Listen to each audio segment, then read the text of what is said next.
Life insurance ఇది మన జీవితంలో చాలా ముఖ్యమైన విషయం. ఎందుకనో అతి ముఖ్యమైన ఈ విషయానికి మనం అతి తక్కువ ప్రాధాన్యత ఇస్తున్నాం. కారణం సరైన అవగాహన లేకపోవడం కావచ్చు, మనకేమి అవ్వదు అనే మొండి ధైర్యం కావచ్చు. కారణం ఏదైనా లైఫ్ ఇన్సూరెన్స్ అందించే ఇన్కమ్ ప్రొటెక్షన్కు సరైన ప్రాధాన్యత ఇవ్వడం లేదన్న మాత్రం నిజం. ఒక్క నిమిషం మనం ఎందుకు ప్రొటెక్షన్కి ఇంపార్టెంట్ ఇవ్వాలో ఆలోచిద్దాం.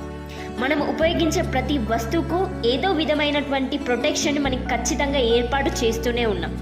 మనం ఉపయోగించే ప్రతి వస్తువును ప్రొటెక్ట్ చేయడం మన బాధ్యతగా వహిస్తున్నాం. మనం నిత్యం వాడే మొబైల్ ఫోన్కు స్క్రీన్ గార్డ్ అని, పౌచ్ అని ఎలా ప్రొటెక్ట్ చేస్తున్నాం?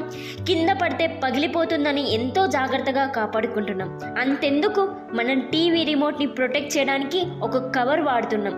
మిగిలిపోయిన కూరల్ని ప్రొటెక్ట్ చేయడానికి ఫ్రిడ్జ్ వాడుతున్నాం. ఇలా మనం వాడే ప్రతి వస్తువును ప్రొటెక్ట్ చేయడం మన జీవితంలో ఒక భాగం అయిపోయింది.